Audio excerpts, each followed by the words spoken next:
Hello, hello, hello. Hey, I think I think I'm connected. Hello and welcome to China. Got a hair in my mouth. Awesome. Welcome to China. Uh, give me a couple of moments until a couple more people roll in. In the beginning, it's always dead. So just sit back, relax for 5 minutes or so. Hello, hello. Wow, Instagram is active already. Hello, hello, hello, and hello. Cheers. But YouTube is slow. Nobody is joining me on YouTube.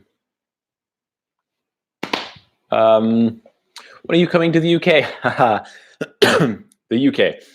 I don't know, to be honest. I've been to the UK. I was there.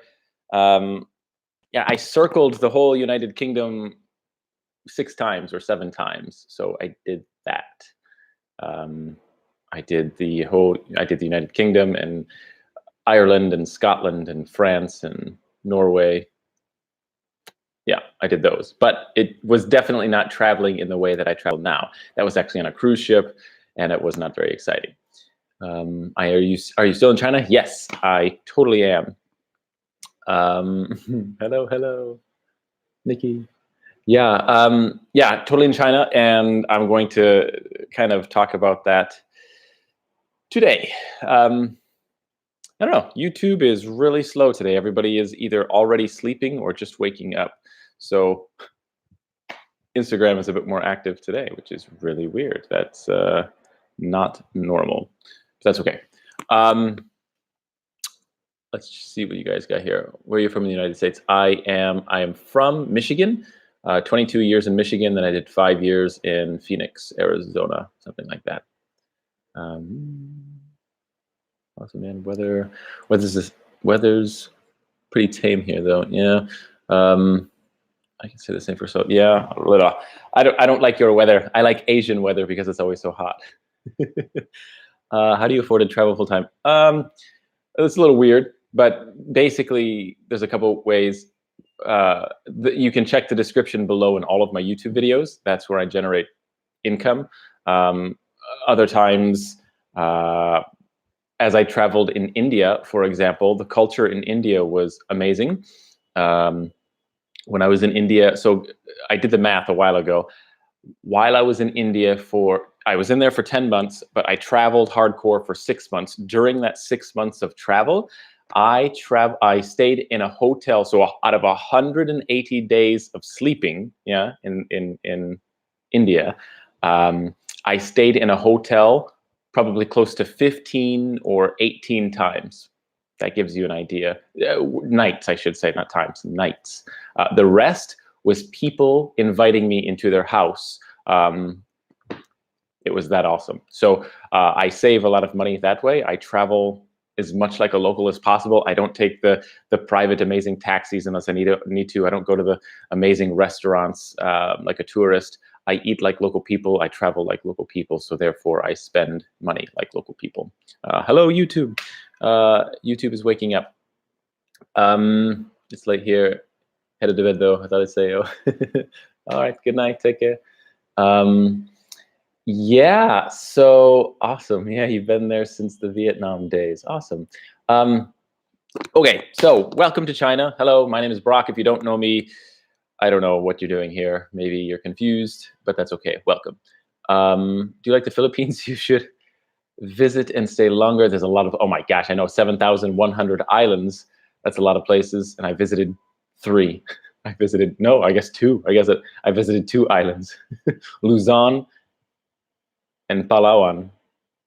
Yeah, because the other one wasn't even an island. So yeah, 2 out of 7,100. I have a long way to go. So anyway, yeah, welcome to China. My name is Brock. I really have absolutely nothing planned for today besides just kind of talking to you and answering questions. First of all, I want to say thank you to all of you because you all helped me achieve a goal, I guess a milestone within YouTube, which is I officially have 20,000 subscribers who follow my crazy adventures, which is kind of cool.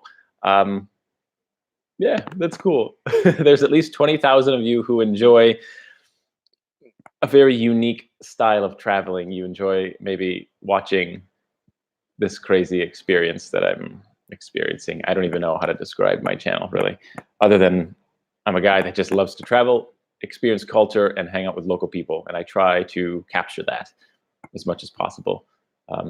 So that's pretty much my channel. So thank you all for following the crazy adventure. And to those of you who are supporting me on, what is it called? Patreon. So if you don't know what Patreon is, it's basically a website that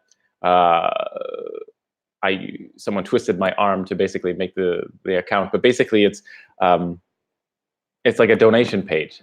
So basically I have a few people who are donating small amounts of money every month, and that cumulatively helps me out long term. So one of the cool ways you could do that is through a postcard. So basically, if you want to sign up for my mailing list, I will physically write you a postcard in the country that I am in, and from the country that I'm in, and send it to your house with my handwriting and everything. Yeah, like I take the time.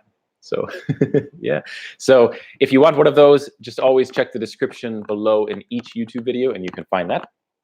I actually have my friend here in China bought me yesterday Vietnamese coffee. So I'm actually drinking, you can't see it because it'll pour out, but I'm drinking Vietnamese coffee. So if you haven't been to Vietnam, you should go, because they have the best coffee probably in the world. Out of all 23 countries I've been to, it is definitely the best taste. So yeah, try some Vietnamese coffee. Did you ever find egg rolls? No, I didn't. So I've been in China for like 5 months and I have not seen an egg roll. So it must be just like, I don't know, food that is prepared outside of China and they call it Chinese food. I don't know. Maybe it's here, but I certainly haven't seen it. What's my next destination after China? Yes, that is today's topic, kind of. It's a piece anyway. So basically, yeah, before I go into that, because I have a really crazy story, you want to hear something wild? So maybe 4 days ago, maybe, while I was sleeping, I was bit by a spider, I think, that was poisonous. Yep, crazy. So, but this happened in an apartment building on the 16th floor. How is that possible? No idea. We're thinking that the jungle place that I was in the week before, or the day before, basically, we're thinking maybe a spider hung onto my bag and basically walked with me home when I put my bag in my room, and then I kind of crawled out and bit me. But yeah, let me tell you, my leg is in some serious pain right now. My upper leg, it's pretty bad. But luckily, the skin has not opened or tore. It's all under my skin, and yeah, it's intense. Like I walk with a limp. I almost need crutches right now. It's bad. So I'm thinking this has been going on and on for a couple of days, and my body is just not kicking it out. So I think I have to go to some type of clinic or hospital today, which is going to be interesting. And yeah, so that's not cool because I'm deathly scared of spiders, and a spider bit me. So that's awesome. So that's my crazy story. Good morning. Good morning. Hello. Thank you, Andy. Yeah, so fun. Hopefully that goes well today. I'm kind of scared that they're going to have to give me a shot, an injection, like an anti-venom. I kind of hope they do to get rid of this because the pain is really, really bad. So I'm hoping they can figure it out. And the fun story is when I go there, I have to use Google Translate the whole time to figure everything out. Yeah, so that's fun. Yeah, so that's happening. Wish me luck there. Yeah, what else about that? Nothing. Just pretty much right after this video, I'm going to go to the doctor's office. Pretty crazy. Yeah. Yeah, crazy. I don't even want to show you a picture of it because it's pretty bad. Anyway, welcome to my life. So where am I going next? Yeah, so I think a lot of you already know I'm going to India. I purchased my ticket like a month ago. And the airlines has already changed my flights 3 different times now. Every couple of days I get an email saying, hey, your flight info has changed. What about taking your translator? Oh, I will. My phone is my translator. Then I'll translate everything. So yeah, I'm going to India. So crazy. So,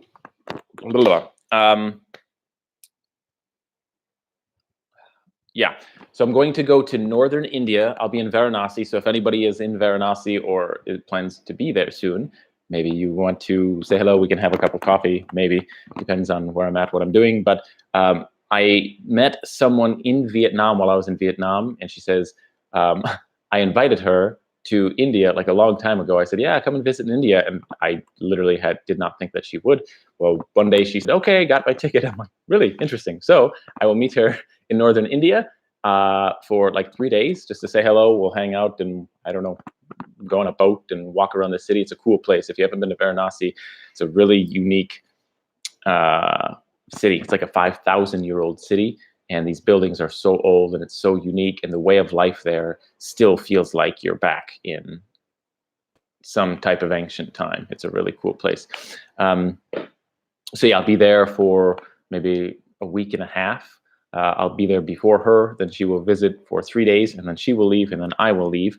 And then I will go to southern India for the winter. I will be in southern India for the entire winter. Yep, because northern India gets a little cold. I was there I was in northern India during the winter last winter, and it wasn't as pleasant as I thought it would be because the temperature was too cool, and I didn't really have a lot of warm clothing because I thought I would be in India and it would be hot, but I was wrong. So I'm just going to hang out in the south for this winter. That's the plan. The interesting part about India is I have absolutely no idea where I'm going, and I did not even clue. I have a plane ticket purchased for Varanasi, and I don't even have a plane ticket from Varanasi to the south or a train ticket purchased or anything like that. Pretty crazy. So all I know is I am going to southern India, but I don't know how I'm getting there, and I don't know where. Southern India is like massive. It's like India is like maybe 25% or 35% the size of the United States. So it's not a small place. It's pretty big. So where the heck am I going to go? No idea, but I'm going. That's pretty much how I do it. Have a blast. You always do. Yeah, it's kind of what I do. Yeah. So that's pretty much it. That's all I know. I have no plans. I really need to start researching my plans.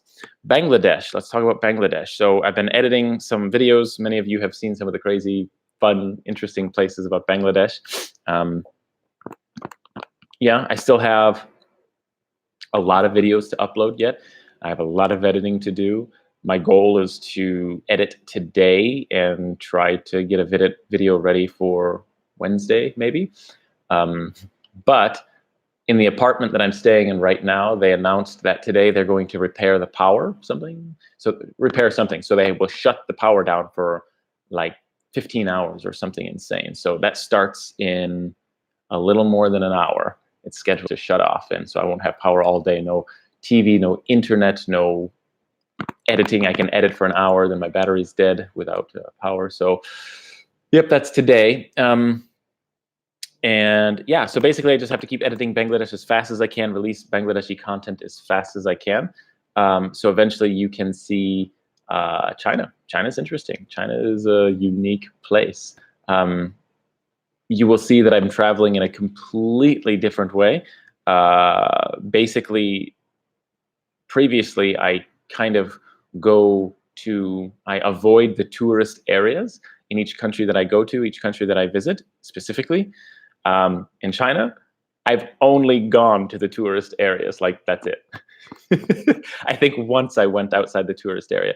So it's going to be a completely different feeling, a completely different thing. But it's cool in its own way.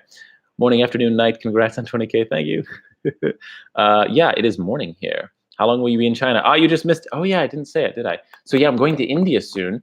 How soon is soon? I leave November 2, I think. November 2 or 3? I don't know, something like that. So like in 2 weeks, less than 2 weeks, something like that. I'll be done here. So crazy. On the 28th. Your daughter's birthday's on the 28th. She has asked for oh, really? Oh, well, cheers. That's cool. She's a huge fan. Oh my gosh. We'll tell her happy birthday in advance. Cheers. Yeah, so if she takes a photo wearing this stuff, let me know and I can share her photo on social media. Yeah, I've had a few people buy this stuff, but no one really sends me the photo to share it. So I don't know, maybe people are shy. I have no idea. But yeah, if you want me to share her photo, make a cool photo and I can totally share it. Do you go back to the States for Thanksgiving? I don't. I know I'm bad, right? I don't go back. So the question was, do you go back to the United States for Thanksgiving or Christmas, or do you just continue to travel? I continue my travel. In a perfect world, I would have unlimited income and I would do all of those things. I think it'd be fun to go back and visit for a week and then go travel. But unfortunately, traveling is not the cheapest thing on earth. And I kind of have to save money because if I visited the United States, even for a short period of time, the plane tickets are killer. The plane ticket is the most expensive part about traveling, as many of you know. Unless you stay at nice hotels, then probably hotels will add up to more than a plane ticket, but I don't do that. So yeah, the plane ticket is super expensive, so I avoid that. But the good news is, I think my parents are visiting me sometime early next year. I hope. We're trying to coordinate this. We have been for like more than a year. So it's supposed to happen early next year, maybe. And that will be either India or China. Again, no idea. So it's kind of up to them what they want, where they want to go, and I will kind of follow them there. So that's kind of happening. I think you love India, plus it's cheaper than China. Yeah, I do like India, but I like northern India. I've never been to southern India. I don't know what it's like. According to the people in the north, the south is completely different, and they speak a different language. So all of the Hindi that I have learned, nope, nobody will understand me in the south, so that's frustrating. Yeah. So, and then when I look at Tamil, it's a completely different language. There are zero connections whatsoever. Like you could argue that there's similarities between Spanish and English, even though it's two different languages. Some of the words are very similar, very similar. But in this language, even though they're in the same country, it is completely different, and there's no connections at all. Maybe grammar, that's about it, but everything else is disconnected. So I don't know. I don't know. But according to what I've learned, the people in southern India actually speak more English, better English than people in the north. So, and I thought people in the north of India spoke pretty good English. I mean, many people had wonderful English. It kind of went down to the educated people, the people who generally came from wealthier families who could afford to put them in nicer schools, something like that. It was kind of, they were exposed to a lot of English. But not always. Not always was that the case. There were exceptions to that, but generally that's how it worked. So, what was your job before you traveled? Oh my God. Straight out of high school, I started my first business as a photographer. I did that for almost 4 years, and I transitioned into real estate. And I took a lot of the money that I made into real estate, and I applied that to starting an online business and then another one. So I kind of transitioned into a few different things. And I moved to Arizona, and I got involved in auto glass. That was weird. And then that was it. And then I quit, and then I started to travel. That's me. Yes. So my daughter, okay, I read that one.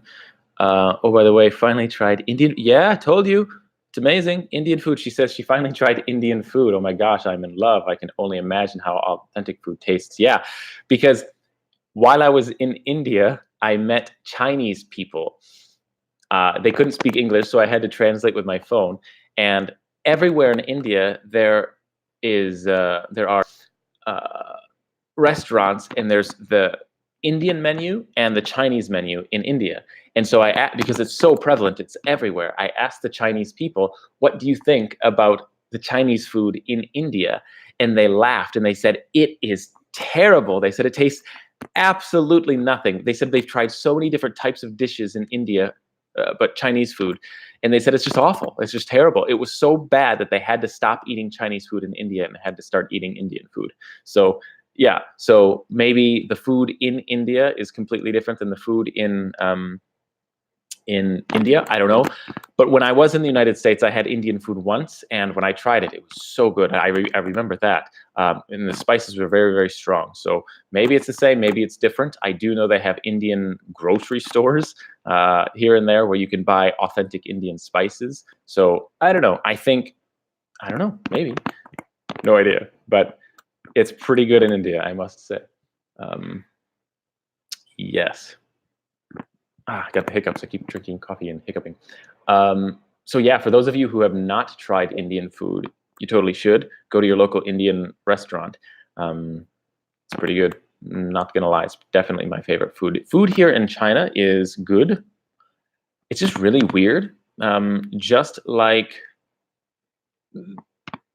what was it? Yeah, we were sitting and eating yesterday, and on the menu, yeah, for breakfast. I mean, everywhere you go, everything is in Chinese, and it's really difficult. Sometimes it's in English, but it's rare, and it's in Chinese. And my friend was like, "Yeah, this, you want this one?" I said, "Well, what is it?" "Well, it's pig ear. It's pig ear soup. So you have noodles mixed with tons of meat, and it just looks like pork, but it's just pig ear chopped into bits." And no thanks. Or you'll have pig stomach, or you'll have like everything that you would not want to put in your mouth is available to put in your mouth. And so it's really disturbing sometimes. But the tastes are good. I mean, I don't eat those things. I try specifically to avoid them. I ate donkey once. That was interesting. Literally a donkey. We ate meat and they said, "Do you like it?" I said, "Yeah." They said, "Do you know what it is?" I was like, "Oh God, what did I eat?" And they said, "Oh, you ate a donkey." But it was good. It was really good. It was probably my favorite food of that night. Curious for when you quit your job, how much were you making a year estimated? Ooh, I won't tell you that. But how much money did you have saved to travel? Yeah.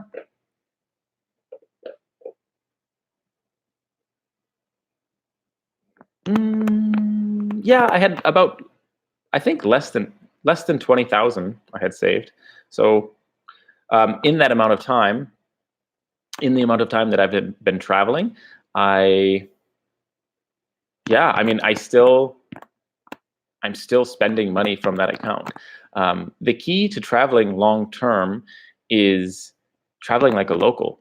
If you travel like a traditional tourist from a Western country, you will stay at the nice hotels, travel in the nice vehicles, uh,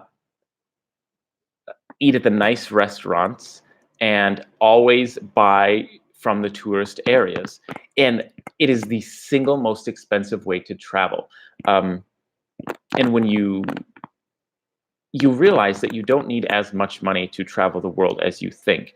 The most expensive part is getting on a plane. After you get on a plane and off the plane, after you pay for the plane ticket, the rest is manageable.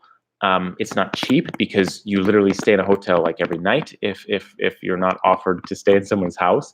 Um, and it gets expensive. The hotel becomes the second most expensive thing. Food is the third most expensive, but in Asian countries, there's street food everywhere. It's definitely not the healthiest thing, but it's affordable if you aren't concerned about your health. So yeah, I mean, lots of fruits and vegetables are for sale, so you can definitely eat a lot of fruits right off the street. So yeah, it all depends on how you travel. If you are crazy like me and you put yourself in weird situations that you feel uncomfortable in and you don't understand, if you feel comfortable by doing that, even if you are used to being uncomfortable, then yeah, you can save money, so much money by traveling. Um, Maybe I said that wrong. You can save money traveling this way compared to if you traveled like a tourist. Um, So yeah, you've been traveling for more than 3 years. But even like so, India, I was fortunate. A lot of people brought me into their house because their culture is really hospitable. I mean, it's insanely hospitable. And when they brought you into their house, they would always feed you breakfast or dinner or both or lunch. It was just a thing. And in absolutely zero times did I ask to stay in someone's house. I would never. That would, to me, that's impolite. So I would stay in a hotel or rent a hotel, or say that I'm looking for a hotel. Can you recommend one in the area that is close to you? So when we hang out tomorrow, I don't have to travel far to find you, or you don't have to travel far to find me. And they said, oh, no, stay in my house. The only time that was an exception was when I was with a female, hanging out with a female for the day.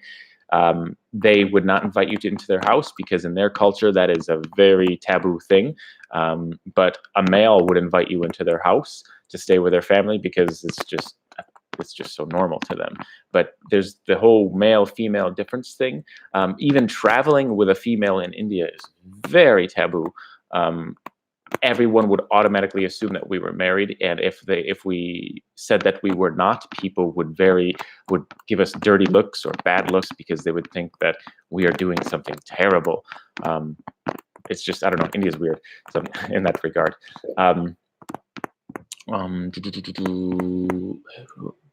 Oh, topic changed quickly. Hey, bro, I'm from Sylhet, Bangladesh. It's crazy you visited my home country. Yeah? What made you go to Sylhet specifically? I'm from the United Kingdom. So before I go to a country, I planned a lot of my Bangladesh trip through the internet. In order to film with people, I need to meet people before I go and plan everything. So I use couch surfing a lot. I meet a lot of people through couch surfing. And basically I said, hey, I'm going to the main city, Dhaka. And I said, hey, if anyone wants to hang out, let me know. And I got messages from multiple parts of Bangladesh. And they said, well, hey, if you plan on coming to Sylhet, we'll try to help you. And I said, okay, I'll go to Sylhet.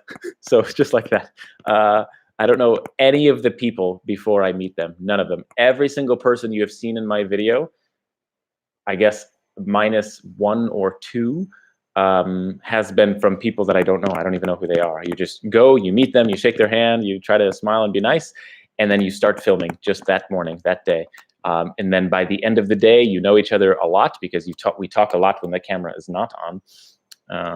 And yeah, I've met so many people, got to be friends with so many people in so many different countries. But there was no plan to go to Sylhet. I didn't say, Sylhet looks cool, let me go there. Someone from Sylhet said, hey, if you want to visit my university, come and I can show you around the area. I said, okay. So that's what I did. And so I had people in Dhaka help me to get a ticket to go to Sylhet because things in Bangladesh are, I would say it is the single most difficult country I've ever been in terms of everything. In terms of food, in terms of hospitality, in terms of like renting a hotel, staying in a hotel if I needed to, transportation. I mean, it is so unbelievably difficult. I needed help from every single person. So fortunately, people in Bangladesh were cool and they helped me a lot. Bangladeshis are very hospitable. Yeah, they are. Totally. Sylhet is a peaceful country. Did you see Kian Bridge? I don't know. Keen Bridge. The Brits made it so much history. No, I did not see a bridge that was awesome and big. So my guess is no. Maybe I did and I don't remember it. Yeah, I don't know. If it wasn't in my video, I probably didn't see it.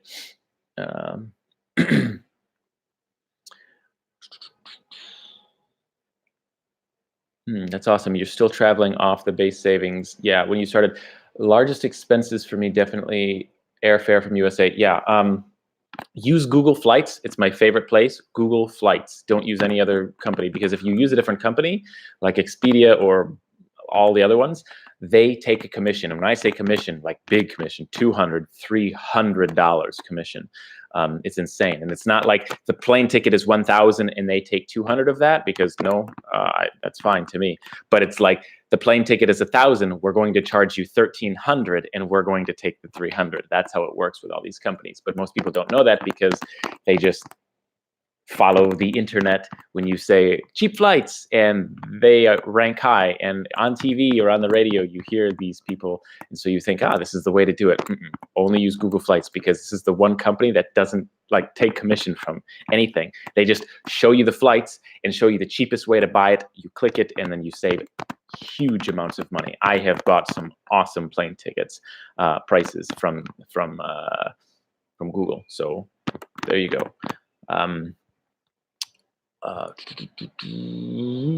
very difficult to do easy things. Yeah. Oh, Bangladesh was very difficult to do easy things, and that's with everything. Uh, for me, it was even the number system. So I don't know if you can read Bangla. Maybe I don't know if you can speak your native language, but your 8, the number 8. If you see 8 anywhere in Bangladesh, what number is it? It's not 8. It's 4. What? So if you see 8, it means 4. The whole number system in Bangladesh is written in their Bangla character system, and all of the numbers are just not even numbers. They're not even numbers to us. It's so weird. But the one number that is similar is 8, and it does not mean 8. It means 4, if I remember correctly. 4. So weird. So it was so difficult. I couldn't even understand the number system. Hello. hello. Yeah. Did you fly with Biman Airlines? I have no idea what that is. That must be a Bangladeshi airline, maybe. But I just buy the cheapest flight possible, so I literally have no idea. I have no preference. But I will say I will never fly Asia. What is it? Asia Air Asia. Oh my gosh, worst airline possibly ever. Basically, the cost of the plane ticket equaled the cost of how much you must pay to take your bag. No joke, bags. It was insane. Just so stupid, so ludicrous, wrong in every way. So don't even support Air Asia. Never again. Do you only use Google Flights, or have you used others like Cheapo Air or Priceline? Yeah, I would say 95% of the time I use Google because they win on the price every time, except for this when I bought the ticket from Hong Kong to. Well, let me go back. I used these services, but you must let me go back. You must use Google Flights to find the cheap tickets. Once you find one and you click on it, you cannot buy it through Google.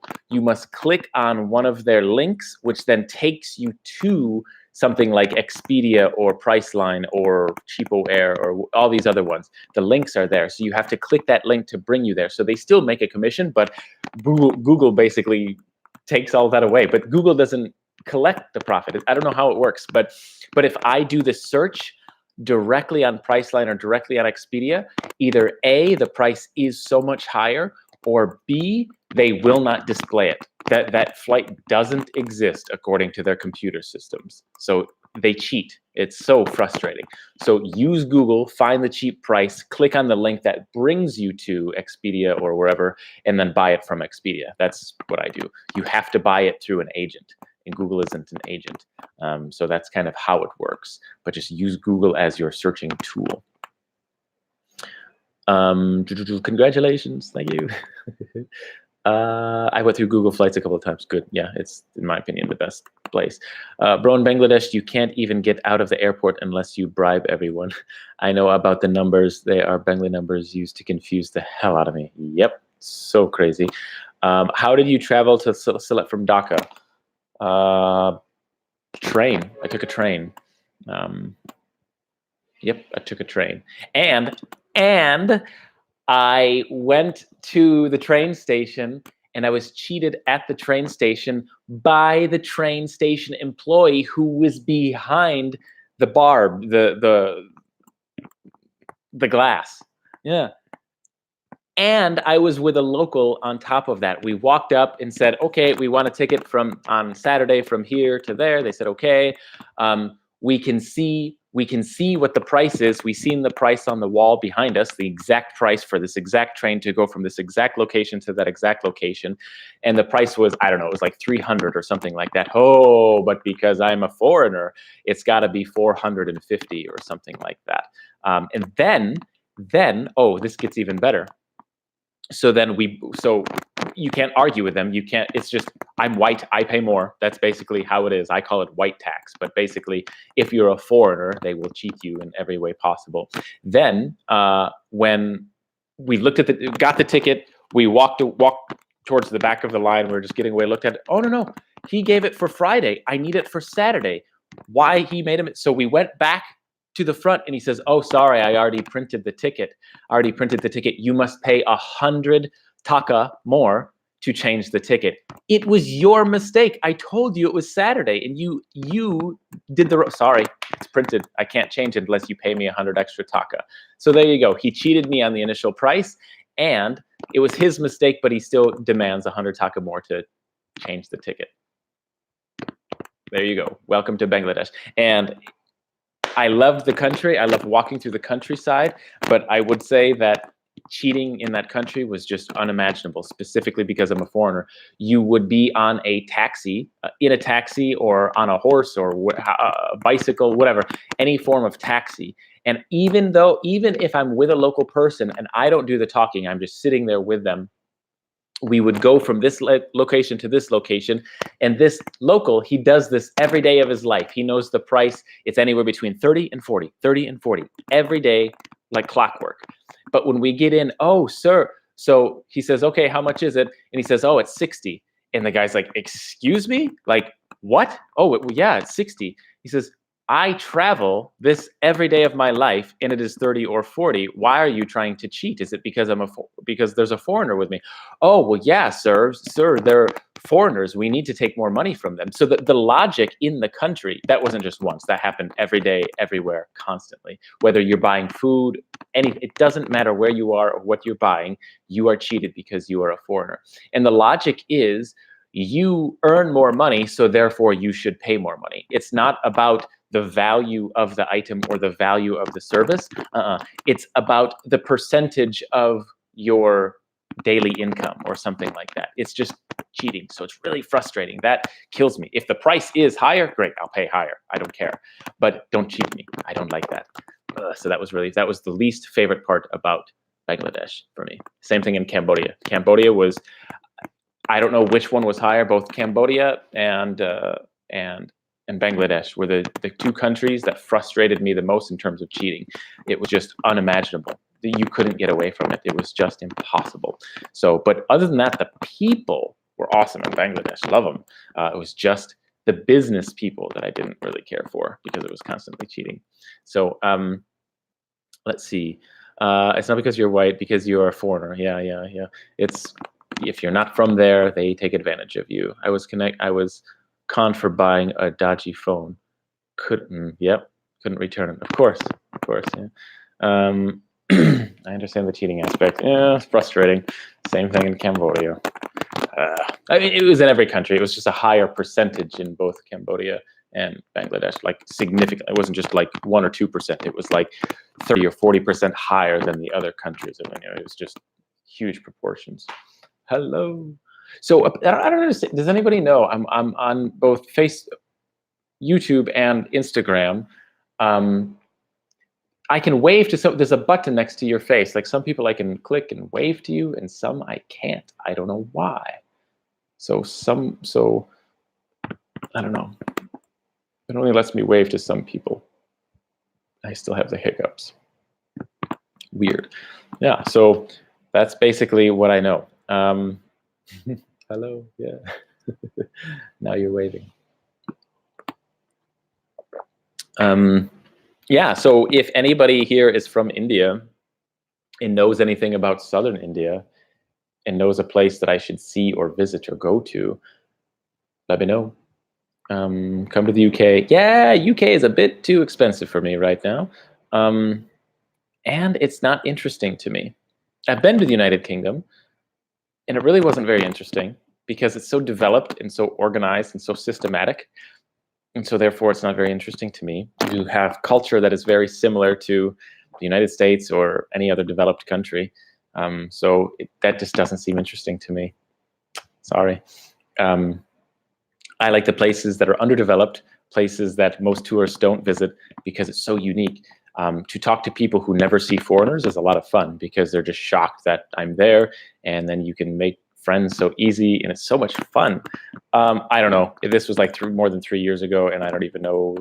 I don't know. Parts of the UK, parts of Scotland. Went over to Ireland. I went around your country 7 times on a boat. So I've been to many places, basically all the places along the coast, the big major cruise ship ports in the United Kingdom and Scotland. Those are all the places that I went. Have you been to Montenegro? I've heard of that word. I have no idea which country that is in, or if that is a country. I don't know. I have no idea where that is. Please do enlighten me. Your wife is Cambodian. Ah, but we live in the USA now. She said from her sisters, yes, it is bad in Phnom Penh and Angkor Wat. Too much cheating and wanting a higher price. Yeah. Yep.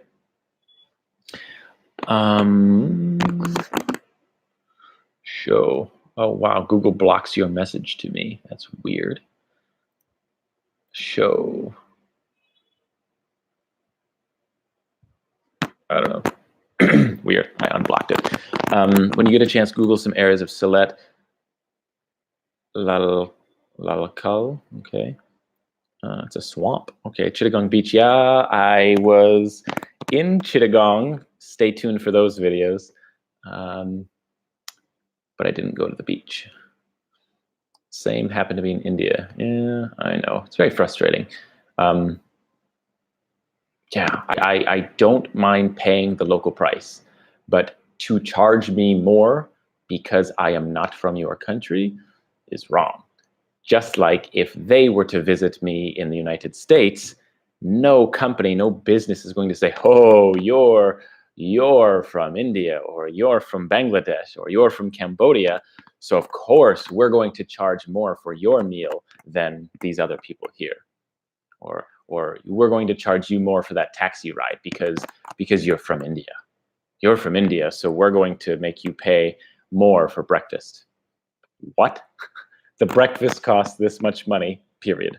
So why would it cost more for me? I remember in Vietnam, I was in the tourist area of northern Vietnam in Hanoi, and I remember sitting for breakfast, watching this person eat breakfast, and she ordered some type of soup thing, and it looked good, so I said, I want that one, whatever that was.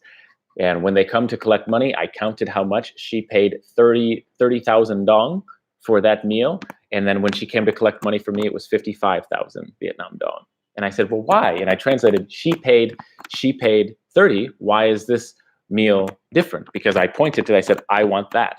And then the restaurant owner was like, oh, we gave you a different thing. Yours is different. I'm like, nope, it was the same. I asked for the same. And when it came, it was physically identical to that one. But she didn't want to admit that she charged me, or I can't remember, the owner charged me more. It was the same thing. It was just they didn't want to admit that I caught them in their cheating process. Yeah, all people pay, even touristic places, all people pay same, even local. No. Turkey is okay. Okay, maybe Turkey. But yeah. Basically, in tourist areas, the prices are always higher, and even the local people pay higher prices. Yes. But I guess the point that I'm saying is, yes, in the tourist areas, the prices are significantly higher than out of the tourist areas. And even, yes, the local people pay a higher price. But beyond the higher price, foreigners pay even a higher price, is what I'm saying. It's in addition to that. It's frustrating. That is what I don't like. If it's a higher price because I'm in a tourist area, totally get it. Yep, I'll pay that. That I don't even care. But to cheat me because I'm a foreigner and charge me more in addition is just not right. It is very wrong. When you get a chance, Google. I've seen that already. I will Google that later. Anyway, how long are you going to be streaming? Yeah. Oh, geez. Yeah, I don't know. I usually stream for an hour, so maybe another 15 minutes. Oops. If you're in a League of Legends game, yeah, go play your game. Oh my God. Don't die. I hope I'm not causing you to die. I hate going to another country and having to pay more than others just because we are tourists. Yep, me too. That is my least favorite part about traveling. So frustrating. So frustrating. Because the core reason that I travel is for people. I travel for people and for culture. So I really enjoy meeting people. And to go to the other side of the world and plan a whole trip for a month and then just find out that everybody just wants to cheat me and take from me. Oh, that's so disheartening, so frustrating, because I don't travel for the beautiful scenery or the food or anything. I travel for people. I travel to meet awesome people. And when the people constantly are cheating, it makes me depressed about that country. Yeah, so that's frustrating for me. But I don't really show that a lot in my videos because I try to show the fun side, the happy side, the good side. But if I made a video about all the negative things in the countries that I've traveled, oh man, I wouldn't have any followers on YouTube at all. Everyone would just unsubscribe because it'd be so negative. It would really, really, really, there's so much negativity that comes along with traveling, specifically around this topic. But I just don't discuss it much because nobody wants to open up YouTube and hear about the negative stories. Like, it's just like turning on the news. Like, I don't even watch the news anymore in the United States. I never did because it's just so terrible and negative. Oh, this person shot this person, or this person robbed this person, or this person died, or this big problem is happening with the government, or this big new tax is going to, like, oh, it's just so negative. I don't want this stuff in my head. So it's the same thing with my videos. I try to make them happy and fun rather than negative and doom and gloom, right? Because nobody would want to watch that crap. But it does exist. Believe me, it exists. I feel like an idiot for making. I feel like an idiot. All are making fun of me even for a bottle of water. Yeah. I know. I heard through my YouTube videos about Cambodia. The local Cambodians commented on my video and agreed. They said, yeah, it's full of cheating. They said it is a national sport in Cambodia to cheat foreigners. It's like at the end of the day, everybody goes home and says, this is how much money I cheated out of a foreigner. Like it's a game. It's like a thing that they do across the country. And they talk about it and they share stories with each other about it. This stupid foreigner, look how much extra money he paid and didn't even know how much it was, something like that. But it's not that we don't usually know. I mean, sometimes, but it's just, we just can't believe another human being would do that to another human being. Like, that's from my perspective. Like, I would never cheat you out of money. Like, even if I needed extra money, it would be wrong of me to go up to you and cheat you out of money. Asking you for money is different, which I wouldn't do, but asking for money is different. But cheating me out of money is so wrong. So I just can't even believe that people do that. Oh, it just kills me. Yeah, so that's it. That's what I know. I don't even know what else to say. The comments have officially died. Ask me a crazy question. Ask me something that you want to know but you don't know. Maybe. I don't know. I don't know what else to say. I don't plan these things. I just plan to hang out with you guys and drink Vietnamese coffee. That's basically it. So I have nothing planned. Yeah. Hey, buy a shirt. I can do some advertising. That's fun. If you haven't picked up one of these, you should. So I launched, that's cool. I launched last month, Edges of Earth shirts. Looks just like this, but instead of being green, I have flags that are specific to the countries that I have visited. Not all of them. I haven't made them for all of them, but a lot of the countries that I have visited. The green is actually the flag of that country. So people within that country can buy a flag and kind of represent their country. So that's a thing. Have you ever been to Japan? Nope, haven't. Generally, it's just too expensive. And it's very developed, so it doesn't seem as interesting to me as other Asian countries. Maybe it is. I have read a little bit about Japanese culture, and I've heard it has old traditional culture, and it's very different from the West. So it sounds like it's developed, and they still hold on to some unique culture. But I just envision 20 million tourists everywhere, and it just doesn't sound interesting to me. Plus, it's super expensive. I've seen some of the prices there, and oh my God, I'm not sure I want to spend that kind of money to go there. So there's so many other cool places that I want to go that's kind of very low on my list. Very low. Worst country you've visited or disliked the most? I don't want people to hate me if I answer that question. My next destination is India, by the way. I'm going to Varanasi for a week or two, and then southern India for the winter. Congrats on 20K. Thank you. I judge a country on its people. So it is very frustrating when I go to a country and there's a very high percentage of people who cheat me. not just in the tourist area, but out of the tourist area, in the countryside, in Cambodia and in Bangladesh. People, there's no tourist area in Bangladesh. It was constant cheating. Countryside, far away, never seen a tourist in their whole life. What do? Try to cheat me. So that culture was very frustrating, because I travel for people, and when the people cheat you, so frustrating to me. Same thing in Cambodia, countryside, far away, no tourist area. I'm a foreigner. What do? Try to cheat me. Just unbelievable. Yep. So that was frustrating. But I also met awesome Cambodian people while I was there, and I met some super awesome people in Bangladesh while I was there. It's weird. If you're doing business in Cambodia or Bangladesh, it's so frustrating, so frustrating. Business meaning renting a hotel, buying a bottle of water, eating food, getting in a taxi, that's business. If you are not doing any forms of business, both countries were awesome, loved it. But you have to eat every day, you have to sleep every night. So you kind of do a lot of business every day. And so it's frustrating. The majority of the contact I had with local people are through business people. So it's frustrating. It really, really, really was. So I would say I don't want to say Cambodia and Bangladesh were my least favorite countries, because I would love to go back to both because they had such unique things about them. The culture was so different in both of them, and the different is what I love.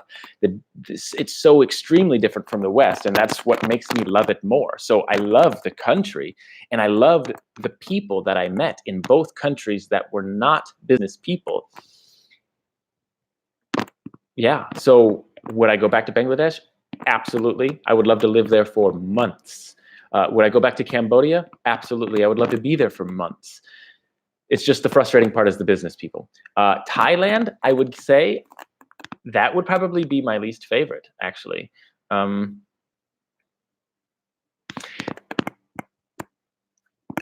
Basically, the whole country, everywhere I went, it was tourists. I couldn't get away from tourists. I'm like, I even remember looking on a map and saying, where do I want to go? I mean, everywhere I go, there's tourists. Let me go here, because nobody's going to go there. You get there, tourists everywhere. Couldn't even believe it. So for me, I like to get away from tourists and tourism because it's more authentic, more fun. And so I would say Thailand was probably one of my least favorite travel experiences, because everywhere I went were tourists and I couldn't get away from them. And then because there were so many tourists, the local people were not interested in communicating and even talking. Like, very rare did someone have a conversation with me. Or if I talked to them, you felt like they were just waiting for you to shut up so they could go on with their day because they weren't interested in taking the time to talk to you. Versus other countries, people are like shocked to see you. They want to see you. They want to talk to you. They want to learn about you. And it becomes like, okay, I have to go now. Please let me leave. And they still want to talk to me. So it's a totally different thing. I don't know how to answer the question. I mean, there's pros and cons for every country, but generally I don't like cheating. That's a big thing.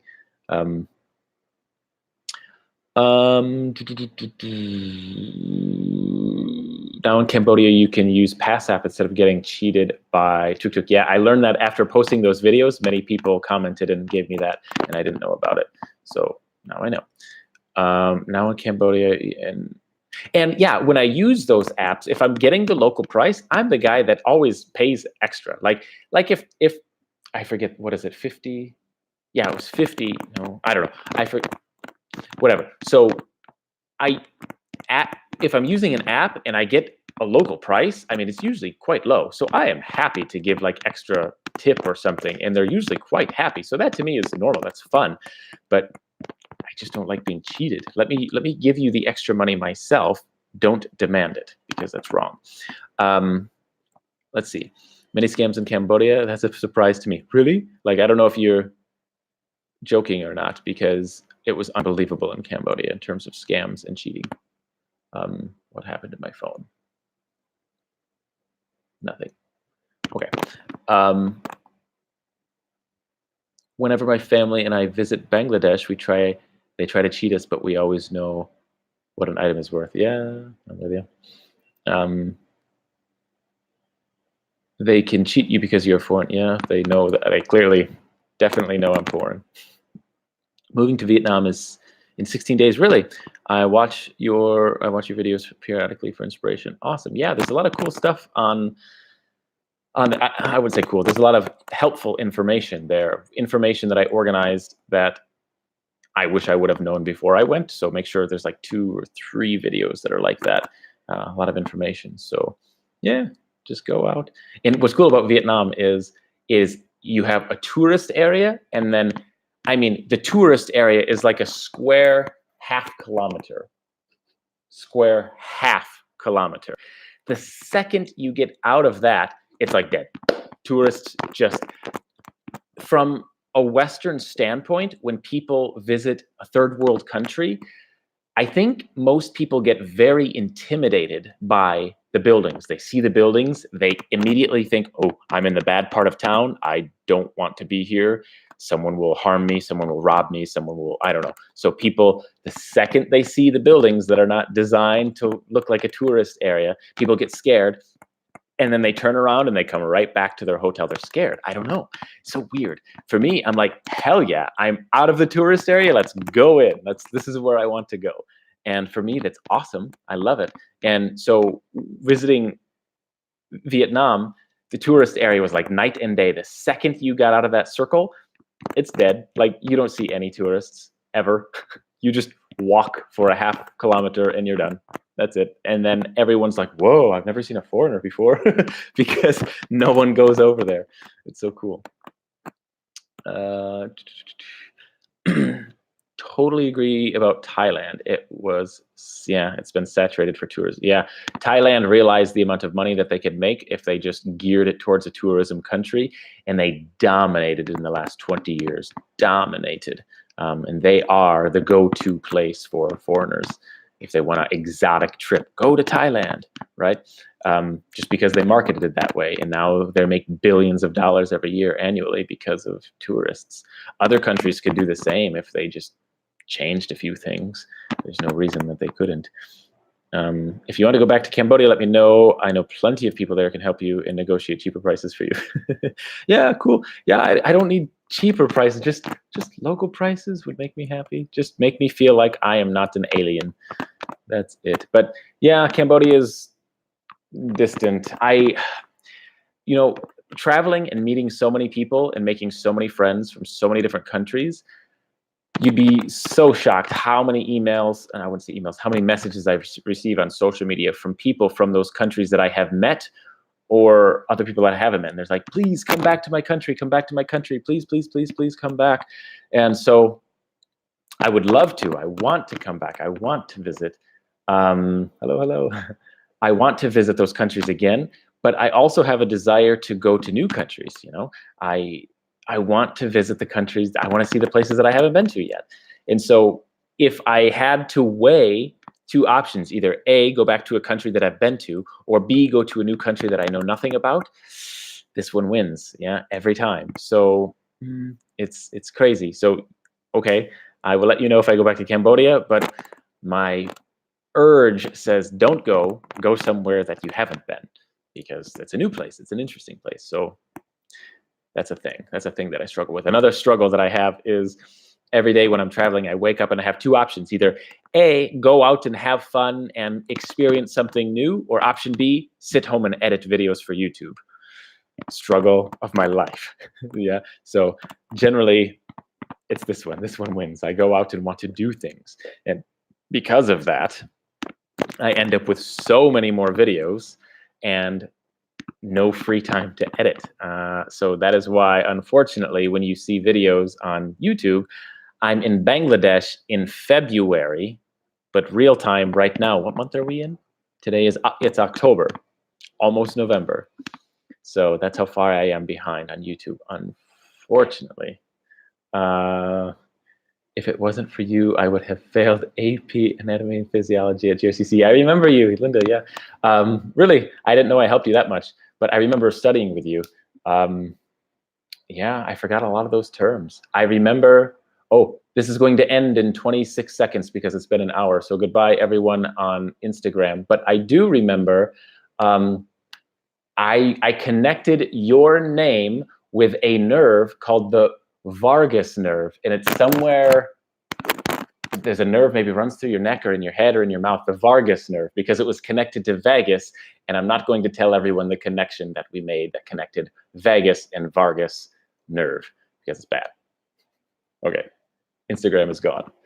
Yeah, that was a bad thing. But some of the things that you use to learn to connect, to memorize, we were studying in human anatomy and physiology together. So some of the anatomy terms are very big English words, and it's hard to remember those names. So we would connect the names with other names in English to remember the names. And one particular one, we had to make a very dirty connection. And I remember making that connection with her. So that's funny. Let me close this really quick. I'll do that later. Let my wife do it. It's quite funny for me. She will yell at them for trying to cheat. Good. I like your wife. Yeah. I loved your Bangladesh videos, Brock. Well, thank you. Cool. Yeah, I have more. I'm 50% finished, maybe just a little bit more than 50% complete. So there's some other cool videos coming. So I have, my favorite video in Bangladesh is actually the language video. I love sitting down with local people and trying to speak their language and let them try to speak mine, English, right? And it's funny. It's fun. It's funny. And so I actually have one more language video coming. I don't think it's as funny as the first one. The first one was pretty funny. That little boy was hilarious. He couldn't say, what word was it? If you haven't seen this video, you need to go watch it. Bangladesh, I tried to speak Sylheti, the language Sylheti. What did he try to say? He said something. I don't know. I forget what he said, but tried to say. I can't think of it. It was funny, though. So be sure to check those out. What do your friends from back home think about your traveling lifestyle? Have any of them come out to visit you? I've had a couple friends talk about it. Has someone visited me? Oh my gosh, that's so sad that I can't immediately give you an answer, because I've met so many people and had so many situations that I need to watch my videos to know this. Isn't that sad? I travel so much, I have become numb to this. No, I've talked to many friends from back home, not many, a couple, and they said, yeah, I want to visit you, but they haven't. I would say the first, I don't think so. So I think the first people that will visit me will be my parents, I hope, if this all works out well in early 2020.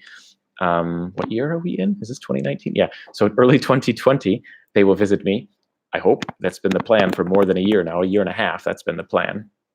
So hopefully that happens, and they will be the first ones. And they will be in my YouTube video, so that'll be fun. Again, I think you better try something new. It's awesome, meeting new people and seeing new cultures. Yeah, the best education ever. Do you think you'll ever try the Middle East, Africa, or New Zealand? I've been in Africa. I've been to New Zealand. I've been to South Africa and Zimbabwe. So I've been to Africa 3 different times, but that was many years ago, so many years ago, like 15 years ago, before I traveled in the way that I do now, and before I vlogged or anything. So all I have are a couple of photos of that. Yeah, I want to. So if my income just exploded and I had basically money was abundant, then yeah, I would try to stay in each country for like a month, maybe 2 months, because that would be awesome. Go from country to country to country to country, but I just can't afford it. I just can't. So right now I'm sticking to Asia because Asia's awesome. I love it, and it's easy to buy a plane ticket from this country to this country rather than from this country to the Middle East. Yeah, so far away. So I can spend little amounts of money here and there to get me from here and there and stay here and there, but I can't afford to go far very often. So do I want to go to the Middle East? Middle East, I don't know. I'd have to do more research. Obviously, there's this big stigma in Westerners' heads about the Middle East. It's dangerous. They're going to chop your head off, and they don't like Americans, something like that. So I have to do a little bit of research before I just go. But yeah, I mean, it sounds fun. It sounds like they have some rich culture. So yeah, Africa. I'd love to go to Africa and experience so many of those places. New Zealand. Yeah, New Zealand has beauty, but New Zealand to me doesn't have culture. It's like a Western culture with a little difference. That's my guess. So, but the beauty, yeah, I would go for beauty. Beauty is amazing there. I've seen photos and videos, so that thing. Your income will explode. Yeah, positive thinking, right? Yeah, when? Yeah, when? My income will explode if I start playing the lottery and win. That'd be fun. What's the cheapest Asian country to travel to? India. I would say India and Vietnam. Both of them win. India, Vietnam, India, Vietnam. I would say possibly Vietnam in terms of hospitality. India has cheaper hospitality, I think, in terms of if I wanted to rent a house. But unfortunately, the culture in India is very weird. If you want to rent an apartment or a house, it's a weird thing, and live like a local. I mean, I tried for like 10 or 12 days specifically to find a house. And I talked to just endless people, endless. But I couldn't do it because I needed an Indian ID card. And the only way you can get an Indian ID card is if I'm like an Indian resident. Yeah. So I learned this from someone. This is the vicious cycle of India, which is weird. Someone explained it to me. You need to get an Indian ID card.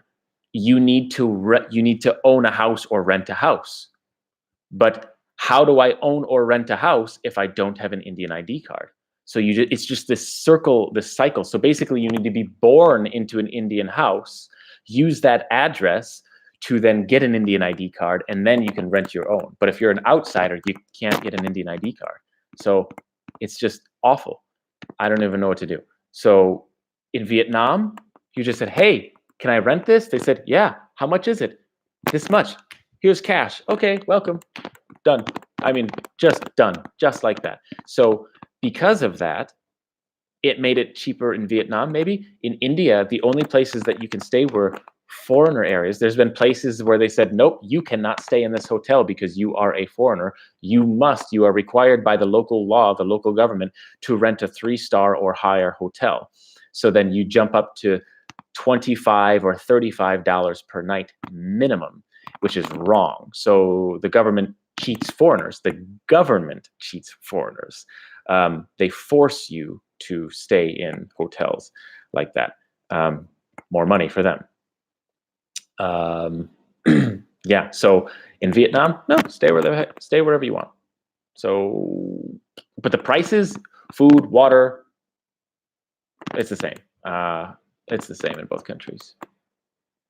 And Cambodia should be the cheapest. Bangladesh should be, they're all super cheap if you can pay the local price, but you can't because you're a foreigner, so that's a thing.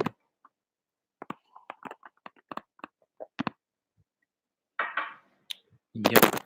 And Vietnamese people very rarely cheated outside of the tour. In the tourist area, constant cheating.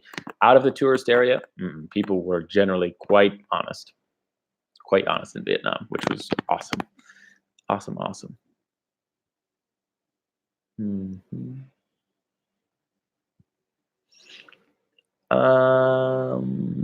Where am I here? I'm trying to read through this. And there's so many things. I think better try. Okay. Income will explode. I hope. My fingers are crossed. Oh, funny story. If you're from the West, you know what this means. It means lucky. I hope or I wish. Oh, please, I hope, I want, I wish, right? Oh, man, funny story. I was in Vietnam teaching. Some of you have seen that I taught in Vietnam. And I was in front of a class full of 11, 12, 13-year-olds, and maybe 30 or 30 of them maybe. And they asked me a question, and I answered, and I try to use body language as much as possible to communicate so they can kind of make sure they understand with my body language. So I said, they asked me something, and I said, oh, I hope or I wish. And then everyone, their eyes got so big and they just stopped talking immediately. And I'm like, oh my God, what did I do? And they're like, Teacher Brock, you can't do this. I'm like, what? What does this mean? Nobody wanted to tell me, like freaking no one. Even the teachers didn't want to tell me what this was. I had to ask someone who was willing to tell me. Finally, they told me. They're like, yeah, in Vietnam, this means a woman body part. I'm like, oh. So here I am in front of the whole classroom. These poor little kids like are scarred for life because their teacher did that in front of the class. But in my country, this means hope or wish. But in their country, it doesn't. So that was interesting. Yeah, let's see. Since I come from a second world country and it's hard to save up money. Yeah. I totally get it. Totally. It is. Being born in another country where you do the same job as we do in the United States, for example, the quality of your work is the same quality as our work usually, but yet your income is significantly lower than ours. Totally get it. It's just our cost of living is so high, so they are required to pay us large amounts of money. I don't know. But yeah, I get it. If you're born in a country like that, it is much more difficult to do what I am doing. Much more difficult. It's just, in that regard, I feel fortunate, I guess. Also, have you seen any non-native speakers teach English in Cambodia? Not in Cambodia. I don't know anyone who's teaching in Cambodia. I know they do, but I didn't teach in Cambodia, provided they have natural accent. But in Vietnam, they're hungry for teachers, and it doesn't matter if you're a non-native speaker. If you speak, judging by your English now and the way you're typing, you sound native to me. It depends on your accent. You would have to convince them that your accent is very good. If it is, if it's not, try not to lie, because you will be discovered by someone who is good, and then you're going to be screwed. So generally, yes, I've seen non-native teachers in Vietnam. Absolutely. Generally, you wouldn't be hired into a school, but you could be hired into an English center or something like that, and they'd be happy to have you.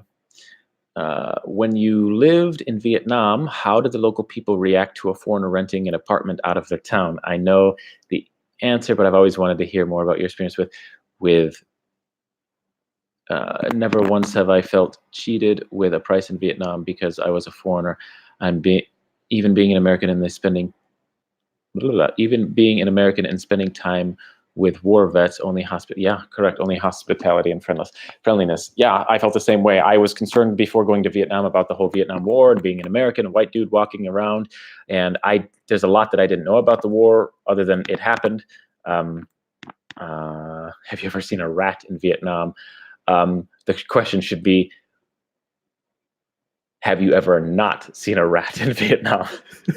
Rats are everywhere, man. In Asia, especially in the towns and the cities, it is unimaginable. They're everywhere. And in addition, I've seen more cockroaches in Vietnam than any other country in my life. They're everywhere. They climb on the walls. It's just like it's equivalent to in the United States if you've seen a fly in your house. Yeah, you generally want it gone. You'll kill it, but it's like, it's a fly. Eventually he'll work its way out of here. It's the same thing with a cockroach. You see 2 or 3 of them just sitting in a nice house, walking on the wall, crawling around the floor over here.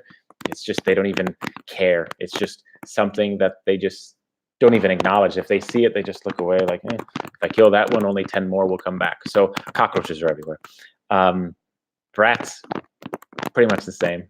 They're everywhere. Not as much as cockroaches, but they're everywhere. Vietnam. Yeah, so my experience, I have to go very soon. My power is scheduled to shut off in less than 15 minutes. So I need to go. But yeah, in Vietnam, renting an apartment was super easy. At that point, that was the end of my journey, and I could speak Vietnamese enough to get by. And so that maybe helped. People were more calm and happy and friendly that I could speak a little of their language. They were so excited when I tried. But generally I used my phone to translate, and it was completely honest, that situation, so friendly, so honest. What was your question? Yeah, how did they react? Yeah, I was riding my little bicycle. I bought a bicycle and I just rode all over the city. And I was riding through the countryside, finding what was it called? I can't remember, but the name Nya something. But it just meant like guest house. And I'm like, oh, this place. So I stopped, and there was a woman sweeping, and I walked up to her and I said, hello. And I translated. I said, can I rent a place like this? I'm a foreigner. Is that okay? And she's like, oh yeah, no problem. And I said, well, how much is it? And she's like, I don't know. I just sweep. And she's like, and I said, well, who do I talk to? And she tried to translate. It didn't make sense. And then she's like, follow me. So she rode her motorbike and I followed behind her on my bicycle, and we rode for 5 minutes into town and met the owner, who worked at a utility shop, and that was just their side project. And I said, well, how much does it cost for 1 month? And they're like, they told me, and they're like, but there's nothing inside, like no bed. I'm like, oh, there's no bed inside. And when I looked inside, it was just literally an empty apartment with 0 things in it. I'm like, oh, there's no bed, because it was a tile floor. And they're like, yeah. And then you have to pay for power and water. I said, yeah, that's no problem. So what is the total? And then I said, well, I'll only be here for 2 weeks. Can I rent it for 2 weeks? They're like, no, you can only rent it for a month. And they told me the price. I'm like, yeah, okay, no problem. And so I had to buy it. I rented it for a month. And they're like, yeah, no problem with the bed. They said, if you rent this, I will have my people go and we will put a bed and a desk and a chair in your apartment for you. No problem. I'm like, really?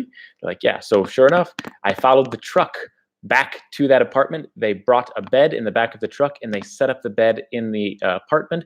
And while I was there editing on my computer, like that night, I heard a pounding on my door. And a man came. He brought me a giant mosquito net for my bed. Thank God, because, oh my God, I would wake up in the morning and I'd have like 50 mosquitoes on the mosquito net, like just looking at me saying, oh, I wish I could eat you, but I can't. Yeah, it was insane. So I would definitely have gotten like malaria or something crazy. It wasn't nya nya. It was like nya cha. I want to say tra.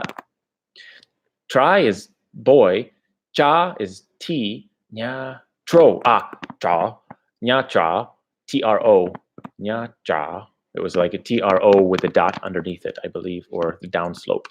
Nya cha, yeah, that's how they said it. Nya cha, I believe. If going back a year and a half, I'm trying to remember my Vietnamese, but guest house is what it translates as. Anyway, and then, while he brought me this mosquito net, he brought me fruit also as like a thank you, a welcome, here's fruit. I'm like, yes, thank you, you're so kind.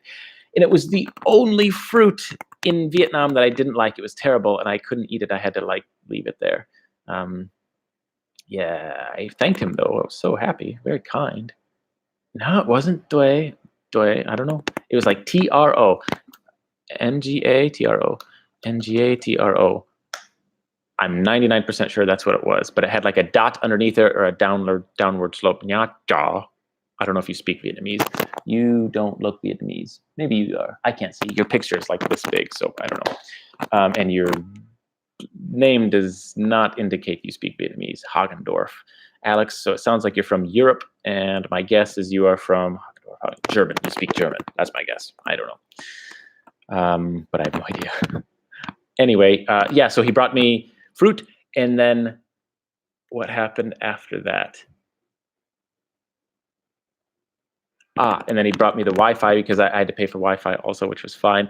And then the next morning when I walked out, the lady sweeping ran up to me. She ran up to me and she says, oh, here. And she brought me breakfast. She says, the owner wanted me to give you breakfast for just as a thank you. I'm like, that's so cool. Yeah. Yeah, was I right? Was I wrong? Alex Hagendorf. It sounds German to me. I don't know. I probably am totally wrong. I can't see your face. Maybe you have Vietnamese roots or not. No idea. I can't see. Yeah, your face it's just, I see white and black. I see you're wearing a black shirt. That's all I got. No idea. So anyway, that's my story in Vietnam about renting. So yeah, it was super easy. Basically, if you have money, you stay. Done.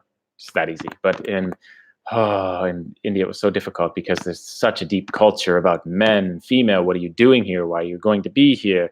Oh my gosh, what are your intentions here? I'm like, what the hell? Like, my intentions are to sleep at night. I want to sleep at night. That's what I want to do, sleep. Like, what the hell do you mean, my intentions? Like, I don't know. It's just their culture is so weird. You're American. Okay. Yeah. Interesting. So then how do you know Vietnamese? You have to answer before I leave because I have to like go really quick. How do you know Vietnamese? Do you speak fluent Vietnamese? Maybe. Um, Vietnamese coffee is officially finished. My friend bought me G7, I think it's called G7 coffee from Vietnam yesterday.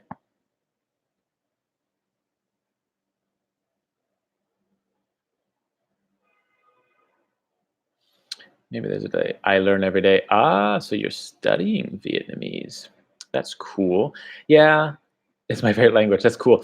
Yeah, I wish I had time. I know. I really want to learn another language. I want to learn all languages, really, because the best way to dive into a culture, Cafe Vietnam, yeah, Vietnamese coffee. Did you know? I don't know how well you speak. I have no idea. But the first time I went to a coffee shop and I tried to speak Vietnamese my best, I said, she said, she says, but I forget how she said it. Like, "Mu ye," which means like want what, something like that. "Mu ye," is what she said, which means what do you want? And I said, "Cafe Sua Nam, Cafe Sua Nam." And she looked at me and she's like, "What?" And I said, "Cafe Sua Nam." And she's like, and then she said something like, I don't understand you. And so I got up my phone and I translated. I held it up and I wanted hot milk coffee, Cafe Sua Nam. And she says, Cafe Sua Nam. And I said, yeah, that's what I said, Cafe Sua Nam. She says, no. And I said, okay, well, Cafe Sua Nam. Okay, so I went and I asked my friend, and she said, yeah, I definitely was in the South. Okay, so you must speak good Vietnamese then. And I asked my friend, and he started to laugh. Oh, he laughed. He said, "You said Cafe Sua Nam." And I said, "Yeah." And he says, "No. In Vietnamese, Sua means bark like a dog. Bark like a dog." So I said, "I want coffee bark hot. Coffee bark hot." And so that's why the lady was like, "What the hell is wrong with you? Like bark?" You said hot coffee with milk. No, that's what I tried to say. But the difference, because the tone in this language is different. So I was trying to say, yeah, I got you. The pronunciation, yeah. Sua means bark. Sua means milk. Yeah. So I didn't know that. That was when I learned. At that moment was when I learned your tone indicates a new word. For those of you who don't know, same thing here in China.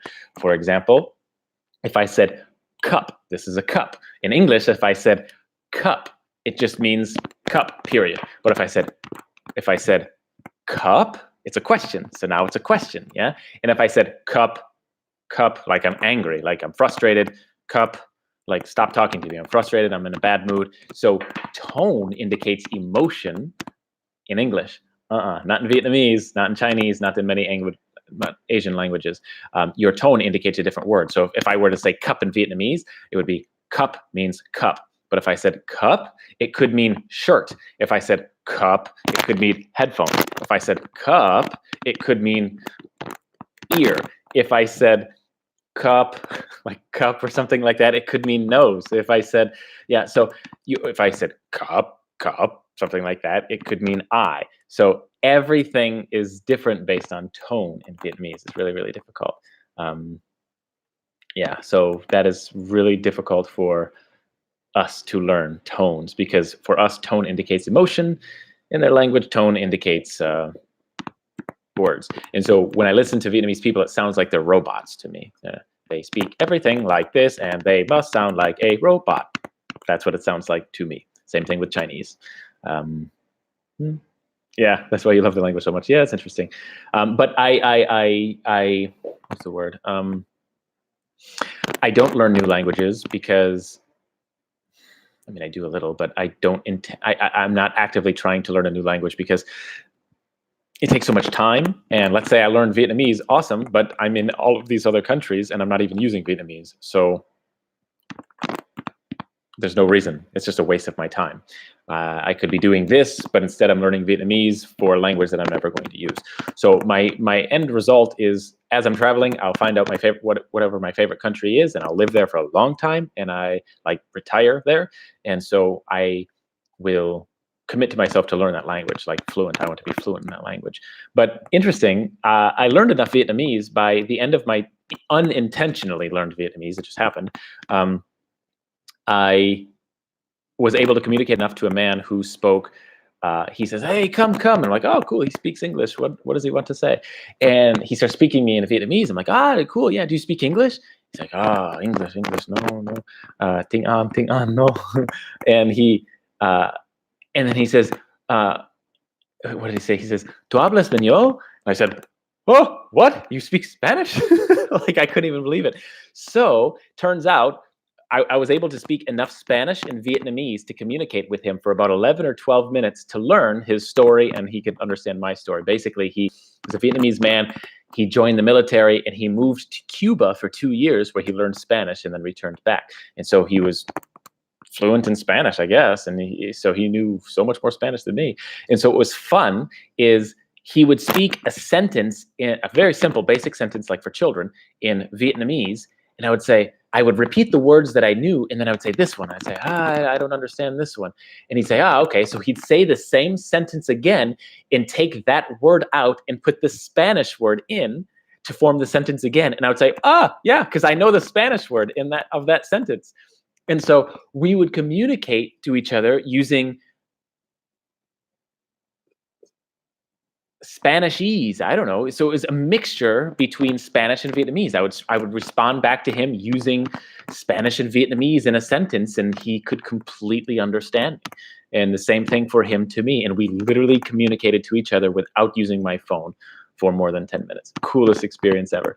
So, but I would say I learned more Hindi than I have learned Vietnamese and Spanish. I learned a lot of Hindi, like a lot. From my perspective, I can speak Hindi better than I can speak Spanish and Vietnamese. So that is my #1 language right now, which is interesting. I want to learn more, but there's really no intention. I'm going to southern India and they don't use it. So, oh my God, power is going to cut in like 2 minutes, so I have to go. So I have to say goodbye to everyone. Well, hopefully you enjoyed hanging out. I definitely enjoyed hanging out with all of you today. It was fun. I'm so happy that my internet didn't die because I'm using a VPN to talk to everyone, and usually it's crazy in China. So luckily it's good. So thanks for the live chat. Have a great day. Look forward to the next chat. Yes, I agree. All of you as well. Yeah, so the next live chat I have with you, I will be in India. That'll be fun. Hopefully I have internet. Yeah. Come on, rock, new. Ooh, come on, rock, very new. Thank you very much, new. No, rock is very much new. Bao nhiêu tuổi, du tuổi. How old? Many. Yeah, many. Thank you very much. I understand. I had to think about it. See, look at that. Thank you very much, I think. Is my translation correct? Come on, rock, new. I only know how to speak like a southern from the south. I don't know any of the northern accent. So I sound like a hillbilly, maybe. I don't know. Make vlogs in Hong Kong. Yeah, I did. I recorded in Hong Kong. So you will see Hong Kong videos after Bangladesh, but you will only see like 3. That's 3 or 4. I don't know. Maybe 3. Anyway, have a good day. Take care. Remember, your time is running out. Enjoy your day. Start living.